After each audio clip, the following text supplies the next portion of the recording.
میں یہی میسج دے کر کے جاؤں گا جو میرے مرشد گرامی نے آخری وقت دیا تھا. زندگی یہ نہیں کسی کی کسی کے لیے, زندگی ہے نبی کی نبی کے لیے. نا سمجھ مرتے ہیں زندگی کے لیے, نا سمجھ مرتے ہیں زندگی کے لیے. جینا مرنا ہے سب کچھ نبی کے لیے. بلحوث سن, سیم و زر کی بندگی اچھی نہیں. بلحوث کہتے ہیں ہوس کا پجاری, خواہشات کا پجاری.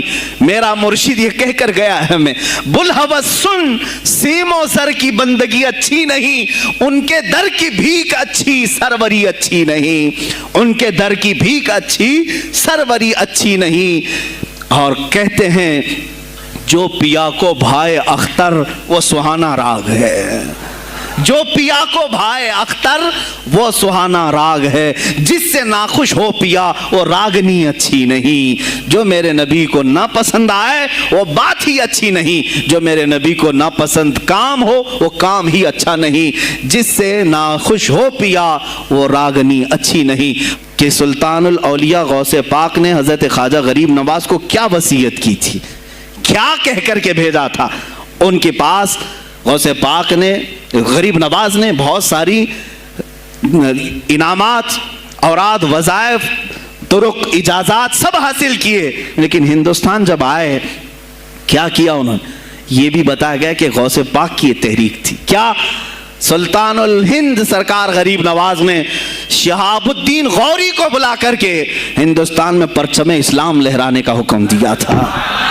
یہ تحریک بھی سرکار غریب نواز نے لائی تھی بغداد کے ولی کامل سے. تم کیا سمجھتے ہو یہ اولیاء خالی مسلح لے کر کے گھومتے تھے, یا اولیاء اکرام صرف گدی نشین تھے؟ نہیں میرے عزیزو, یہ حکومت وقت کو آنکھ میں آنکھیں ڈال کر بات کرتے تھے, اور پھر نظام مصطفیٰ کی بات للکار کر کے کرتے تھے. آج کے زمانے میں کچھ لوگوں نے اولیاء کو ایسا پیش کیا ہے جیسے وہ درویش بس جنگل میں رہتے تھے اور کچھ نہیں. نہیں میرے عزیزو, وہ اللہ کے شیر تھے, اللہ کے شیر تھے. اسی لیے تو اقبال نے کہا ہے اللہ کے شیروں کو آتی نہیں روباہی. وہ کبھی لومڑی پن کا انہوں نے اپنے آپ میں اظہار ہی نہیں کیا کہ نہیں یہ بھی چلے گا وہ بھی چلے گا, کبھی نہیں. وہ گرجتے تھے اپنے تخت پر, اپنی خانقاہوں پر. دیکھیں خلیفہ مستنجد باللہ, ابو المظفر اس کو کہتے ہیں, بغداد کا وہ خلیفہ, عباسی خلیفہ, بڑا طاقتور, اور اسی کے زمانے میں غوث پاک ہیں. ایک فارس سے آنے والے اجمی عبد القادر, شیخ عبد القادر, جب بغداد کی جامع مسجد میں بیان کر رہے ہوں در و دیوار ہل رہے ہیں. وہ اپنے خلافت کے دربار میں بیٹھا ہے خلیفہ, اچانک بہت زور کی آواز آئی, پورے محل میں گونج گئی. پوچھا یہ آواز کیسی بغداد میں؟ لوگوں نے معلوم کر کے بتایا کہ شیخ عبد القادر جیلانی نے چھینک ماری, ان کے مریدوں نے صرف جواب دیا ہے. ان کو چھینک آئی تھی, جواب میں لوگوں نے یرحمک اللہ کہا, وہ خلیفہ وقت کے محل تک پہنچ گئی آواز. تو اس نے کہا یہ تو پورا ہلا دینے کی بات ہے. ایک بات یاد رکھو میرے عزیزو, آواز ہو سکتا ہے تمہاری مسجد سے باہر جائے نہ جائے, تمہاری آواز کا دار و مدار تمہارے گلے پر نہیں ہے. ایک بار تم پکارو گے پہنچانا میرے مولا کا کام ہے. اب ہماری آواز کہاں کہاں تک پہنچتی ہے, کس کے ٹائر پھٹتے ہیں, یہ سب بات کی بات ہے. تم پکار کر کے تو دیکھو. اللہ رب العزت کے نام پر عزیزان گرامی وقار مستنجد باللہ آیا اور وہی کیا جو ہر عیاش کرتا ہے.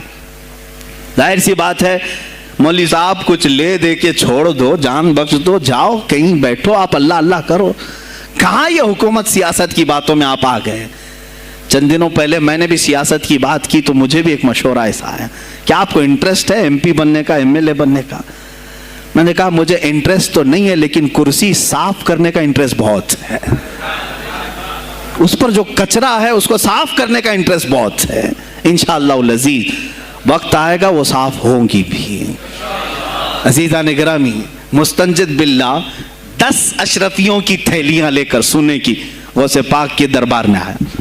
آپ مریدین کے ساتھ بیٹھے, ارے وہ حال و قال کی مجلسیں ہیں. مستنجد باللہ آیا غوث پاک کی بارگاہ میں, کہا کہ یہ حضور آپ قبول کر لیں, نذرانہ ہے. آپ نے کہا تو رکھ لے اپنا نذرانہ. تو اپنے پاس رکھ لے. کہا کہ ہدیہ قبول کرنا سنت ہے, آپ سنت کے خلاف کرتے ہیں. غوث پاک نے کہا اللہ ایک تھیلی لیا اور اپنے بغل میں دبا کر کے اس کو نچوڑنا شروع کیا تو اس سے خون ٹپکنا لگا. خون اتنا ٹپکنے لگا تو حاضرین مجلس دم بخود رہ گئے. خلیفہ مستنجد باللہ بھی دیکھ رہا تھا. غوث پاک نے فرمایا ابھی تو یہ ایک تھیلی ہے, میں 10 کو نچوڑوں گا تو یہ خون تیرے دربار تک پہنچ جائے گا, تیرے دربار تک پہنچ جائے گا. تو مجھے وہ اشرفیاں دینے آیا ہے جو تو نے غریبوں کے مال کو چوس کر کے حاصل کیا, تو مجھے خریدنے کے لیے آیا ہے. اگر مجھے تیرے خاندان کی حرمت کا خیال نہ ہوتا تو میں آج پورے بغداد کی نالیوں میں اسی کا خون بہاتا. خلیفہ مستنجد باللہ بے ہوش ہو گیا, اور اس کے بعد جب ہوش آیا اس نے توبہ کیا اور آپ کے ہاتھ پر بیعت بھی کیا. اب اس کے بعد وہ خلیفہ ایسا پاک ہوا, نظر غوث جو پڑھی. اب اس کے بعد دربار خلافت کے حالات کیا ہو گئے سنیں. میں آج سیاست پر بات کر رہا ہوں. اب خلیفہ مستنجد باللہ کا دل جب صاف ہوا, 8 دن کے بعد وہ حاضر آیا. کہا سلطان الاولیاء اے شیخ عبد القادر جیلانی, آپ حکم فرمائیں کہاں کس طرح کا گورنر رکھنا چاہیے, گورنر کس طرح کا ہونا چاہیے آپ نے. غوث پاک نے اپنے خلفاء کو حکم دیا کہ لسٹ بنائی جائے, اسلامی سلطنت میں گورنر کون ہوگا. لسٹ بنی. کہا وہ ہوگا جس کی تہجد قضا نہیں ہوتی, وہ گورنری پر آئے گا جو سنت رسول کو ہلکا نہیں سمجھتا ہوگا, وہ گورنری پر آئے گا جس کی نمازیں کوئی قضا باقی نہ رہی ہوں, اس لیے کہ جو اللہ کا قرضہ باقی رکھے گا وہ لوگوں کا بھی مال کھا جائے گا. آپ نے لکھایا نام, خلیفہ مستنجد باللہ نے آپ کے اشارے پر گورنر پورے تبدیل کر دیے. ہر جگہ پر ایسے لوگوں کو رکھا جو سرکار غوث پاک کے یا تو مرید تھے یا خلیفہ تھے یا شاگرد تھے, اور ان کے دلوں میں اللہ کا خوف تھا, اور وہ پورے بغداد اور آس پاس کی سلطنتوں کو سنبھالے ہوئے تھے. ایک وقت ایسا آیا کہ وہی چند سال پہلے جو بغداد نشے میں ڈوبا ہوا تھا, 10 سالوں کے بعد لوگ کہنے لگے کہ آج بغداد ایسا لگ رہا ہے جیسے عمر بن خطاب کا زمانہ آ گیا ہو, عمر بن خطاب کا زمانہ آیا ہو. تم نے تو غوث پاک کی 11ویں کھائی ہے نا, اصلاح حکومت ان سے نہیں سیکھا. وہ آئے تھے نظام تبدیل کرنے کے لیے. آج میں علماء سے بھی یہی کہوں گا, تم حق بات تو پہنچاؤ قوم تک. آج حالات ایسے ہیں میرے عزیزوں, ڈر اور خوف ان کے سینوں پر طاری ہوا. کس بات سے ڈرتے ہو؟ کیا تم نے اللہ کی ذات پر ایمان نہیں لائے؟ یہ نہیں کہتے ہو موت و حیات اللہ کے ہاتھ ہے, رزق اللہ کے ہاتھ ہے, پھر ڈرتے حکومت وقت سے کیوں؟ مجھے ابھی چند دنوں پہلے ایک میسج یہ بھی آیا تھا کہ حضرت آپ تو پاکستان کے علامہ خادم حسین کی تعزیت پر بیان کر رہے ہو, آپ دیکھ نہیں رہے یہاں کا ماحول کیسا ہے. عزیزان گرامی, اس دن مجھے افسوس اس بات پر ہوا, سوال پر, ہائے افسوس, اس قدر تمہارے ضمیر مردہ ہو گئے, اس قدر تم بزدل ہو گئے. لاکھوں لوگوں کے دلوں میں شمع عشق مصطفیٰ جگانے والے پر تمہاری زبان بند ہے, تمہاری زبان بند ہے. میں نے صرف ایک جملہ کہا, کوئی فرق نہیں پڑتا, میں اس ملک میں رہ رہا ہوں جہاں کا پرائم منسٹر ایک سور خبیث فرانس کے صدر کے لیے ٹویٹ کر سکتا ہے, تو میں پڑوسی ملک کی کسی عاشق رسول کی تعزیت کیوں نہیں کر سکتا؟ کیوں نہیں تعزیت کر سکتا؟ اگر ہندوستان کی تخت پر بیٹھنے والے کو فرانس کے صدر سے کوئی دلی عشق ہے, محبت ہے, تم اس کی معشوقہ ہو یا محبوبہ ہو, مجھے فرق نہیں پڑتا, لیکن اتنا ضرور ہے عاشق رسول مشرق میں ہو, شمال میں ہو, جنوب میں ہو, مغرب میں ہو, جب اس کی روح جائے گی تو ہماری بھی روح تڑپے گی. ہماری ڈور بندھی ہوئی ہے مدینۃ الرسول سے. میرے آقا صلی اللہ علیہ وسلم کی جو بات کرے گا وہ پھر کسی بھی ملک کا باشندہ ہو. تم کہتے ہو تعزیت کے لیے, ارے میرے عزیز, اگر میں سامنے ہوتا تو اس کے قدموں کی خاک میں اپنے امامے پر رکھتا.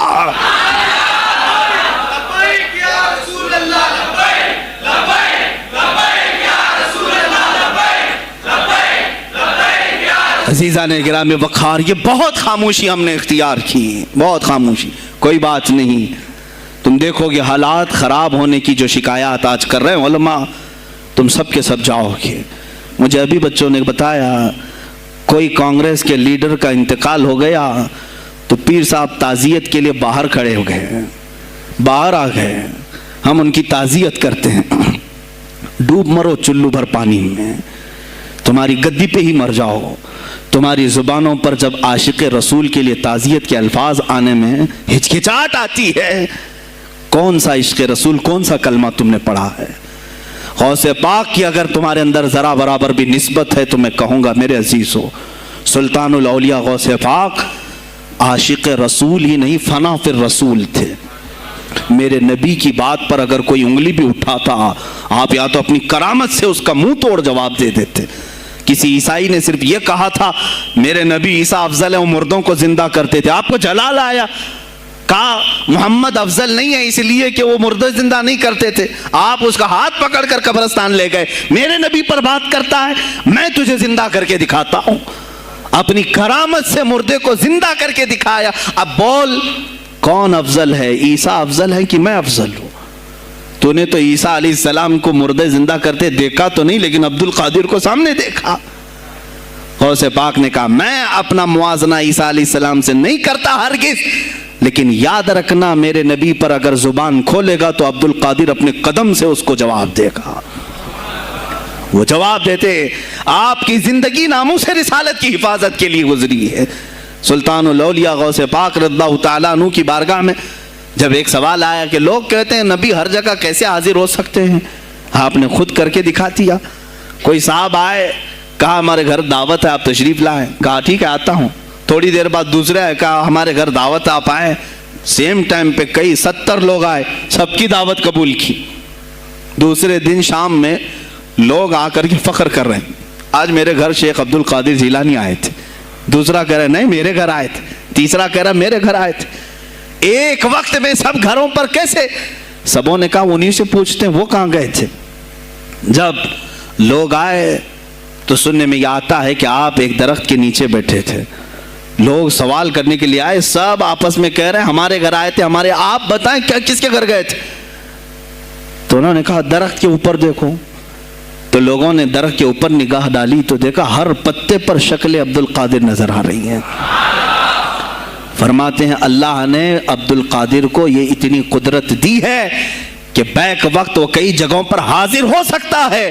تو جب ایک غلام رسول کو اللہ نے یہ طاقت دی تو رسول مختار کو کتنی طاقت دی ہوگی.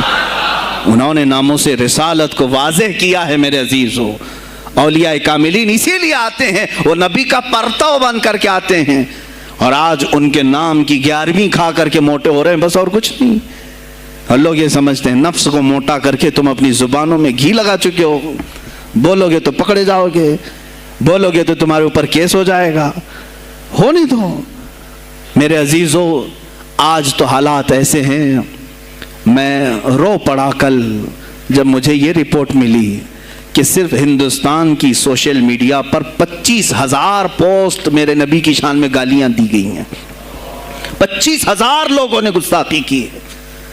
تم بھی تو رات بھر انٹرنیٹ چلاتے ہو، پورا کا پورا وقت اپنے موبائل میں صرف کرتے ہو. جانا ہے تمہیں بھی میرے آقا کی بارگاہ میں. یاد رکھنا حضور پاک صلی اللہ تعالیٰ علیہ وسلم کے دربار میں جانے والے ہو اور تمہارا کوئی عذر قبول نہیں کیا جائے گا. حضرت سعد بن ربیع کی وہ بات مجھے یاد آتی ہے. جنگ احد میں حضور کی حفاظت کے لیے لڑتے لڑتے میدان میں ایسے آ گئے تھے کافروں کے کہ آپ کے گوشت کے ٹکڑے اڑ رہے تھے، جسم کے گوشت کے ٹکڑے اڑ رہے تھے. میرے آقا دیکھ رہے تھے. شام کا وقت ہوا، احد کا میدان، ہوازیں، سناٹا، 70 لاشیں پڑی ہوئی تھی صحابہ کی. اللہ کے نبی نے پکارا میرے سعد کو ڈھونڈو، کہاں ہے سعد کہاں ہے؟ صحابہ کہتے ہیں ہم آواز دینے لگے سعد تم زندہ ہو، رسول تجھے بلا رہے ہیں.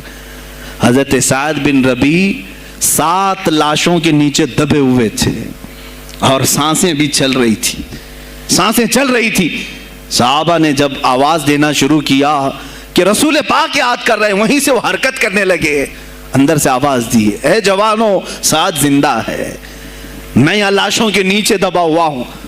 ہٹائی گئی لاشیں تو دیکھا ان کے جسم میں کچھ بچا ہی نہیں تھا, کچھ نہیں تھا, سب پھٹ چکا ہے. پیٹ کو تک چاک کیا گیا ہے, سانسیں باقی. سعد بن ربیع کہتے ہیں اے صحابہ شاید میں رسول اللہ تک نہیں پہنچ پاؤں گا, حضور اونچے ٹیلے پر بیٹھے ہوئے ہیں, شاید نہیں پہنچ پاؤں گا, میرا سلام میرے نبی تک پہنچا دینا, حضور تک پہنچا دینا. لیکن آنے والوں کو کیا کہا جانتے ہیں؟ میں اے جوانوں تم سب سے کہوں گا آج کے حالات میں. سعد ابن ابی ربیع کہتے ہیں اے صحابہ میں تو جا رہا ہوں, میری آخری سانسیں ہیں, لیکن اگر تمہاری آنکھیں چمکتی رہی, تمہارے جسموں میں جان باقی رہی, اور میرے نبی پر اگر کسی نے انگلی اٹھائی اور گالی دی, میں قیامت کے دن اسے نہیں چھوڑوں گا. اور یاد رکھنا اللہ کی بارگاہ میں تمہارا کوئی عذر قبول نہیں کیا جائے گا اگر تمہارے جیتے جی تمہارے نبی کی ذات پر کسی نے کیچڑ اچھالا. حضرت سعد ربیع اتنا کہہ کر کے انتقال ہو گئے, وہ حضور تک پہنچائے بھی نہیں جا سکے. اے میرے عزیزو, اے جوانو, تم کیا سمجھتے ہو کہ تم دنیا سے اسی طرح نکل جاؤ گے؟ قرآن میں بھی اللہ نے کہا ام حسبتم ان تدخلوا الجنت, تم یہ سوچ کر کے بیٹھے ہو کہ ہم جنت میں چلے جائیں گے؟ پیر صاحب کا دامن پکڑ لیا ہے, مجھے تو جانا ہی ہے جنت میں, پیر بخشوا دیں گے ہمیں. تم برس میں ایک مرتبہ 11ویں کر کے اور فاتحہ نیاز کر کے سمجھتے ہو اسلام کا حق ادا کر دیا. یہاں تمہارے نبی کی عظمت پر روز بروز حملے ہو رہے ہیں. آج کفر کھل کر کے آیا ہے سامنے, نہیں دیکھتے آپ؟ کفر کھل کر کے سامنے آیا ہے تعصب کے ساتھ. ہر شہر میں جاتے ہوئے گنڈے للکار رہے ہیں اسلام کے خلاف ہمارے ملک میں. اگر میں کھل کر کے آیا تو میرا کیا جرم ہے اس میں, میرا کیا قصور ہے اس میں؟ کیا اب بھی میں نہ بولوں؟ ہاں آج تمہارے پاس طاقت ہے, پاور ہے, جو کچھ بھی حسر اور رسوخ ہے, اس سے زیادہ کیا کرو گے کہ تم مجھے جیل میں بند کر دو گے؟ میں کل کی تفسیر میں بھی یہی کہا, ایک مولانا صاحب نے کہا کیا آپ اتنا بول رہے ہیں, آپ پر ایسے ایکٹ لگائے جائیں گے کہ زندگی بھر آپ کی ضمانت ہی نہیں ہوگی, آپ پر ایسے قانون لگائے جائیں گے کہ آپ کی زندگی بھر ضمانت ہی نہیں ہوگی. میرا دل یہ کہتا ہے اے لوگوں اس طرح جی کر فائدہ بھی کیا؟ ایسی آزادی کس کام کی جس میں روز اٹھتے ساتھ میرے نبی کی شان میں گستاخیاں ہم سن رہے ہوں اور حضور کو کوسا جا رہا ہوں, ہم کھاتے پیتے گھوم رہے ہوں. اس سے بہتر ہے کہ جیل کی کوٹری میں ہم زندگی گزار لیں, کل بارگاہ مصطفیٰ میں اٹھنے والا چہرہ تو رہے ہمارے پاس.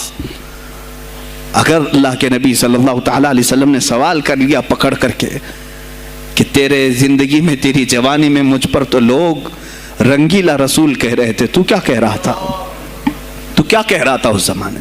تم کیا کہو گے اے اللہ کے نبی میں مزدور تھا, میں کچھ نہیں کر سکتا تھا, میں غریب تھا, کام کاج کرتا تھا, میں کچھ نہیں کر سکتا تھا. یاد رکھو اس وقت میرے آقا تمہارے سامنے بلال حبشی کو لا کر کھڑا کر دیں گے. یہ کیا تھا بلال؟ یہ تو غلام تھا, اس کی پیٹھ پر سل رکھ کر کے پیٹھ گلا دی جاتی, تب بھی اپنی زبان پر میرا نام لینا نہیں چھوڑتا تھا. تم کون سی مزدوری کی شکایت لے جاؤ گے؟ بہانہ کرو گے اللہ کی بارگاہ میں, رسول کی بارگاہ میں بہانہ کرو گے. اے گروہ علماء, تم کو اللہ نے ممبر دیے ہیں خطابت کے لیے, اللہ نے اپنے رسول کا ممبر تمہیں دیا ہے, اس لیے نہیں کہ تم حکومت کی خوشامدی کرو, تم اپنے وقت کے طاغوتی قوتوں کی خوشامدی کرو, اس لیے نہیں, بلکہ آج تم سے قوم مصافحہ کر کے ہاتھ چومتی ہے صرف اس لیے کہ تمہاری زبان پر نام مصطفیٰ ہے. آج علماء کی جو عزت ہے صرف اس لیے, تمہاری پگڑیاں, تمہارے جبے دیکھ کر کے قوم عزت نہیں کرتی, صرف اس لیے ان کے دلوں میں تم مچلتے ہو کہ تم مصطفیٰ کریم کی باتیں کرتے ہو. علماء کو جاننا چاہیے کہ تمہاری عزت نبی سے وابستہ ہے. آبرو ماذا نام مصطفیٰ است, ہماری آبرو, اقبال نے کہا تھا ہماری آبرو نام مصطفیٰ سے وابستہ ہے. اگر اسی نام کو کسی نے چھیڑا تو پھر ہمارا جی کر مطلب کیا ہے؟ ہم کس کام کے؟ میں ایک مثال سے سمجھاتا ہوں. مسجد ہے, دیوار کے پینٹ کو اگر کسی نے کھرچ لیا تو ہو سکتا ہے معاف کر دیں, ہم اس کو چھوڑ دیں. کسی نے لکیر نکال دی دیوار پر, ہم چھوڑ دیں اس کو. لیکن میاں وہ ہمارے سامنے آ کر پلر ہلانے لگ گیا اور مسجد کا یہ پلر توڑنے لگ گیا, خاموش بیٹھو گے؟ اور اگر تم خاموش بیٹھے تو اس کا انجام کیا ہوگا؟ اس نے پلر ہلایا, تو صرف پلر نہیں ٹوٹے گا، یہ چھت پورا سب کے اوپر گرے گا۔ آج ظالم کفار پورے تمہاری جڑ کو ہلا رہے میرے نبی کی ذات کو، سیدھے مصطفیٰ کریم کی ذات کو ہلا رہے ہیں۔ اللہ کے حبیب صلی اللہ تعالیٰ علیہ وسلم کی ناموس کو ہلکے میں مت لینا میرے عزیزو، لاکھوں جانیں جاتی ہیں جائیں اسلام پر، حضور اکرم صلی اللہ تعالیٰ علیہ وسلم کی ذات کو ہلکے میں مت لینا۔ اور اگر انہوں نے ہلانا شروع کیا ہے اگر حضور کی ذات پر، حیرت ہو رہی، 25,000 پوسٹ تم میں سے کس نے کمپلینٹ کی ہے؟ سائبر کرائم کو کمپلینٹ کر سکتے تھے، ہمارے جذبات کو ٹھیس پہنچا ہے۔ ہم آزاد ملک میں رہ رہے ہیں، میرے نبی سے چھیڑ چھاڑ کیوں ہو رہی ہے؟ کسی نے آواز اٹھائی؟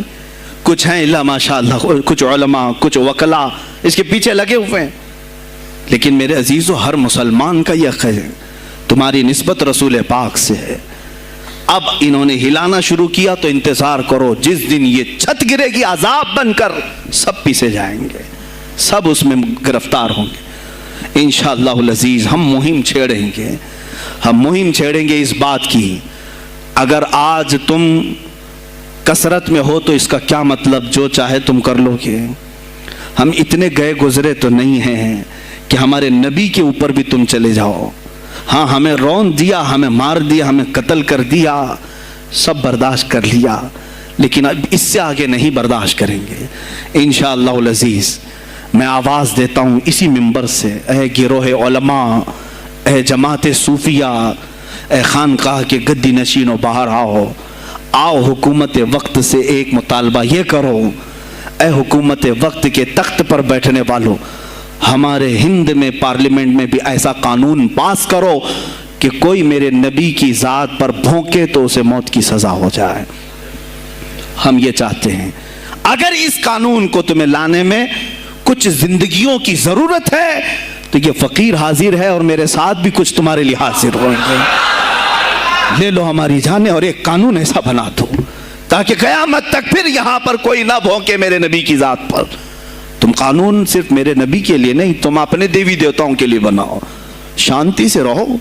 ہم نے کبھی تمہارے خلاف بھونکا نہیں ہے، ہم نے کبھی دیوی دیوتاؤں کو چھیڑا نہیں ہے، اس لیے کہ اسلام اس کی اجازت نہیں دیتا، ہم گالی نہیں دیتے، ہم اسلام کی حقانیت سے بیان کرتے ہیں، لیکن خاموش رہنے کی یہ سزا ہمیں دی جا رہی ہے کہ ہمیں گالیاں دیتے دیتے یہ اب ہمارے نبی تک پہنچ گئے، ہماری ماں عائشہ صدیقہ تک پہنچ گئے، اور ہمارے تمام اکابرین اسلاف تک پہنچ گئے، اور 25 کروڑ کی تعداد میں خاموشی یہ اچھی نہیں ہے میرے عزیزو، اچھی نہیں ہے۔